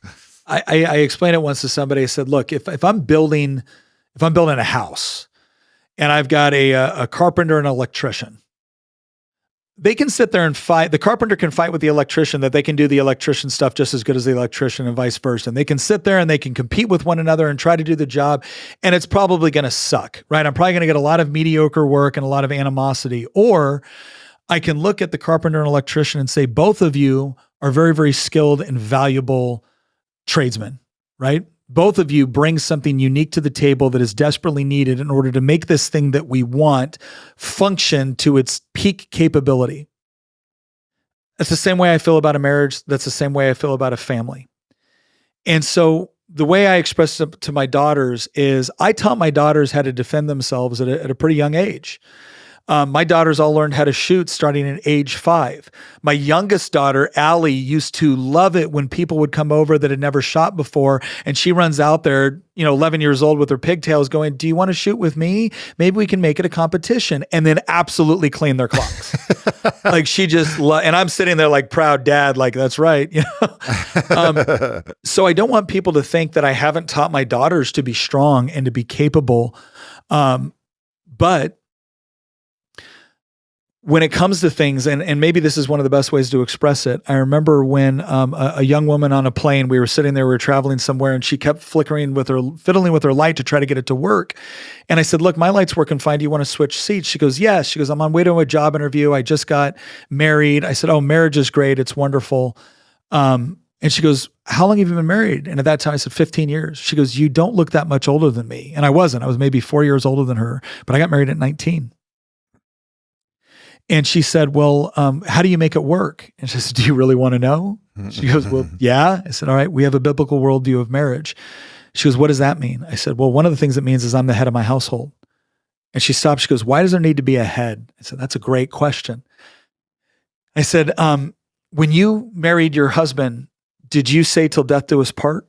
She goes, yes. I said, did you mean it? Yes. I said, what happens when you disagree? I said, at this point in my life, I said, I've been married. I've lived in 12 different places. I've been on 2 combat deployments, multiple other deployments. Believe me, my wife and I have had to go through some very, very difficult times. And I can count on one hand the number of times we've disagreed on something. But on the times that we've disagreed, my wife trusted me to make the decision that was best for the family, not myself. Mm-hmm. And when she trusted me to make it, she didn't just say, okay, fine, it's your decision. She then threw herself fully behind that decision in order to make it work. Mm. What I've taught my daughters is you're not going to be happy with a man that you don't trust to do that.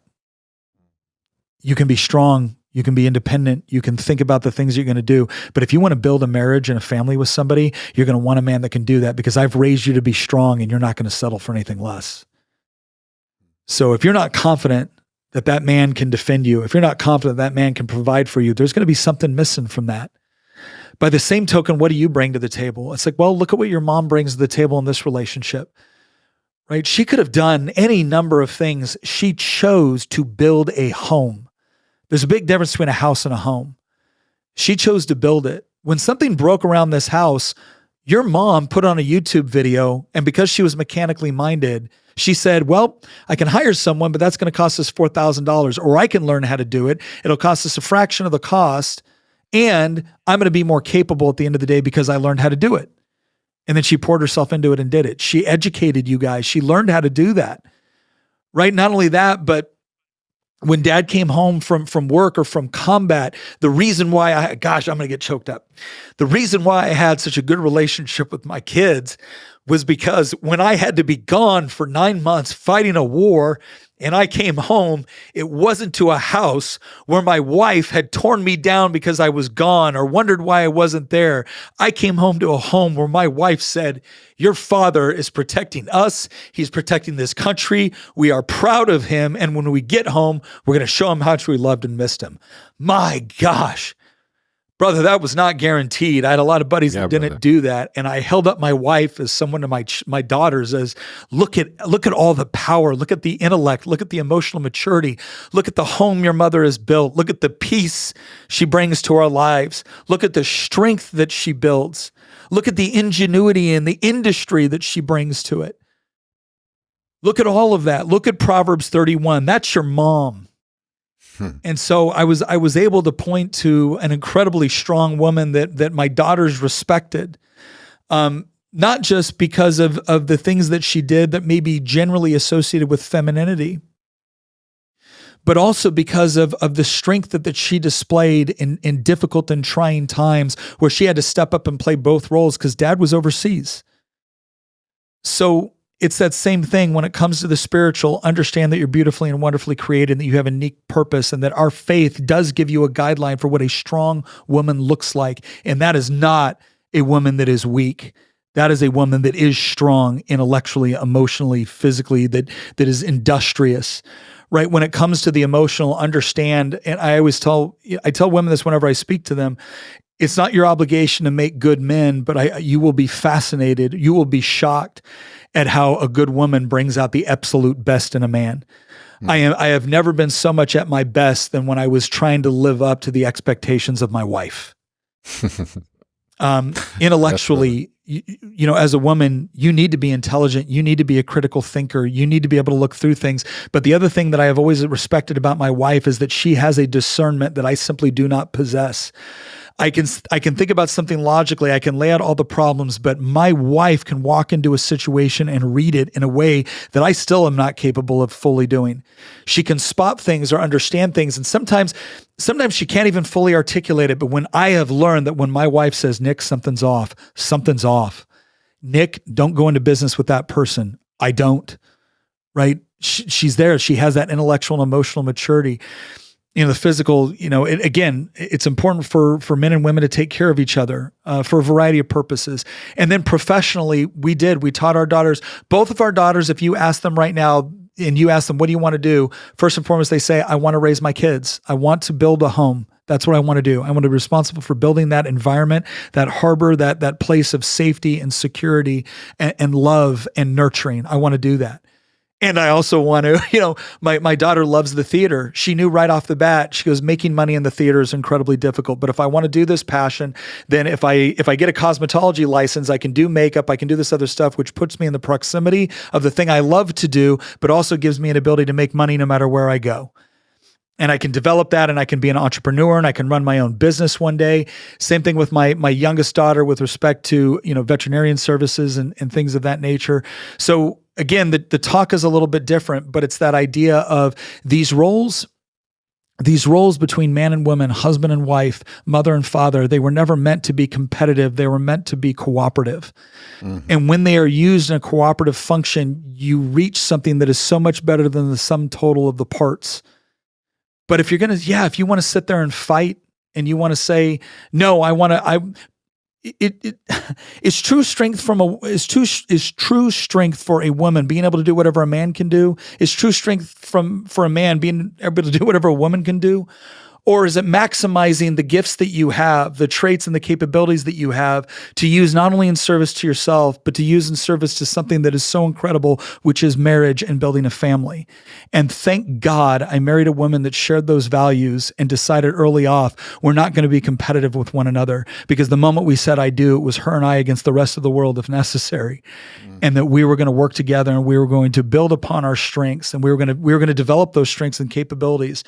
And I will tell you this, the world will tell you something different, but I've been married for the last 25 years. I love my wife now more than the day I married her. And if you would ask me 25 years ago, I would have told you that was impossible.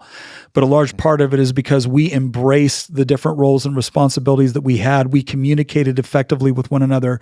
We adapted and changed to circumstances that arose. But the one thing that we always decided upon early on, and the thing that we've tried to instill in both of our son and my daughters, is this idea that once you make that commitment, you burn the ships, man. You decide that we're going to do this together through thick and thin. And Peterson talks about this. There's something truly magical about telling another human being, like, okay, we're not perfect. We're not perfect individually. We're not perfect together, but you're my ride or die, man. I love you, and we're going to figure this out, and I'm going to make figuring it out a priority. And that's just, that's a very special thing. So I hope that answered the question. I kind of went off on a tangent. Absolutely, brother. That was beautifully expressed, man. And it is, I've only been married once. I've been engaged a few times and never crossed the threshold. And sealing the exits is really essential, because if that exit door is painted, you're not gonna actually come together to figure it out. Like, you gotta close the exits. And that's like a big part of that. Now, if someone's being absolutely unreasonable, you made an egregious error in the judgment of someone's character, I understand. I'm not going to be that much in the kind of traditional ethos to say, oh, well, you fucked up, live with it the rest of your life. But nonetheless, like, as long as you guys are anywhere approximating that there's a willingness, and this is what I tell people when I talk to them about relationship, is there a willingness for them to come together, work to improve, and to actually solve and resolve the conflict? If there's no willingness, you're in a situation where you misjudge someone's character, because they're not actually willing to commit to what it's going to take to work it out. But as long as someone's willing to give it that effort, close the fucking exits, man. Like, it's shut. And you said this, you've gone back to this several times in this, and it's true. Values. If you are, one of the things that we told our kids and that we always tell people on our show is that if you are getting physical too early is a real problem, because it causes you to overlook a lot of other things. And you have to build a marriage first. You have to build a relationship first and foremost around values. It can't be shared goals. It can't be shared hobbies. It can't be physical attraction, because those things will change over time, or circumstances might take some of those things away from you. But if you have shared values, and shared commitment to truth and a shared worldview, man, you can get through all that stuff. But a lot of times people rush into other aspects, or they start committing to people in ways that they really shouldn't, because they haven't established first that they have that shared values and that shared worldview. Mm-hmm. Yeah. And this, man, it's tough to follow up that brilliant rant that you had with anything. I was tempted to just end it right there and leave it. But, one other thing I'll say is that there's this, I really appreciate this feminine empowerment movement. And I think there's so much value in this, in allowing women to have the power where they're not subject to what used to be a fairly dispassionate and kind of patriarchal model. And I understand this reaction towards, no, you handle everything, take care of it. But there's a difference between a queen and a ruling queen, right? Like a queen is there in support of the kingdom and ultimately in radical support of the king. Right. And it's a different model of relation. It doesn't mean that, it's different than the ruling queen. Now, the ruling queen is basically a king. It's the head of the household. And that may happen as you go off and you're deployed overseas. The queen, your queen, becomes the ruling queen. She becomes the head of the household. And you want a queen who's capable of being a ruling queen. But there's so many challenges that develop when the queen is always in the position of the ruling queen, and then they end up getting basically a queen for a husband because they're actually acting in the role and the archetype of the king. And it works out because there has to be a head of the household, so they become the ruling queen.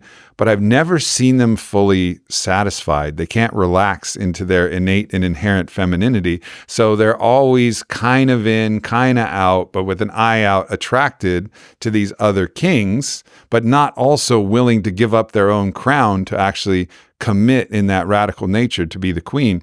So it's an interesting dynamic that I've seen play out in this empowerment movement, which again, mad respect and blessings for however you want to make it work. But just understand that this idea that there's going to be somebody who's going to be the king. It could be a man, could be a woman, but don't get confused just because you're a woman. If you're wearing the king's crown, you're the king. And that means a whole set of masculine archetypes that's going to require a whole set of feminine archetypes to actually support you in this process. And you may not like it. It may not actually, keep your feminine waters gushing in this process because you may not really like what you're getting. And so just to be aware of that flexibility of like, yes, I can be the ruling queen, but I'm also willing to just be the queen and to really devote myself to the kingdom and to the king. And similarly, the king is the most devoted to the queen and to the kingdom. Like any good king is the greatest servant, is the one who's showing up to serve everybody the most, and reciprocally, receives the respect and the gratitude and the admiration of the rest of the kingdom and the household. So I think there's some interesting dynamics that are playing out, but I couldn't say anything, better than the story that you shared, and appreciate, the kind of emotions that came up. For me, I get emotional quite a bit, but it's always in these experiences of just feeling love and truth and beauty, its value. It's that scene in 300 where Leonidas, makes that epic stand and throws the spear and shows the god king can bleed. And then the arrows descend and pierce him. And he just, with his last breath, says, "My queen." And I'm like, I've seen this movie 40 times. Am I going to cry again at this point when he says, "My queen," at that final moment? Yes, I am, I guess. Here we go. So it's a beautiful thing to be able to be strong when you need to be strong. I got in a massively disfiguring car wreck, didn't shed a tear. When shit goes wrong and bad, the companies are fucked up or things are all, there's chaos or a fight. Like there's this kind of eerie calm that descends on me. And then I'm watching Braveheart or I'm watching 300 and I'm a fucking mess. Yeah. It's, nobility and courage possesses a beauty that I think does bring out the emotions in us. And it's amazing to me because I do understand why if you're looking at something from a neutral position and you just say, well, why does this person get this status and why does this person get that status and why do they get this role and why do they get that role? And some of it sometimes to people it can seem arbitrary. And we don't like arbitrary rules. We don't like arbitrary norms. And sometimes we feel like the rules of reality are arbitrary. And so therefore we want to change them when we turn everything into social constructs instead of asking ourselves, do these things, do these traditions, do these roles actually exist for a reason? And look, I think people should be free to challenge things, but I think people should also look at results. And when the people who are most faithfully living, I'm gonna try that one more time. When the people who are most faithfully living out some sort of theory or idea about society that breaks from all the rest of the past, when those people are the most miserable with respect to their decisions, maybe that tells us that was not just a social construct, it was not just arbitrary, but it was actually based off of a lot of human experience and understanding, and maybe some inherent truth within the world, some objective truth within the world. And it doesn't mean that there can't be successful departures at times from it. But to just throw it all out as being arbitrary, I think we've been living through that for the past 60 or 70 years in a way where I think the results are in. And I'm not going to sit here. I don't want a legal structure which tells people what they have to do or not have to do with their life. I don't want that. Right. But by the same token, I don't want to be told that I don't want to be told when the city is burning that it's a mostly peaceful protest, right? Like, no, that's burning. That isn't working. And I don't think that we should all be forced to play along with anti-reality and anti-truth. I think the results oftentimes speak for themselves, and I just hope people learn from them before it does any real damage. You shall know a tree by its fruits, like you shall know a tree by its fruits. My brother, it has been an absolute pleasure to have this conversation and also to gorge on your content. I'm happy that I've trained the Instagram algorithm gods to show me all of your new posts. So I can keep up with you, your sense of humor, the clarity with which you express things, and the groundedness and the spectrum that you offer.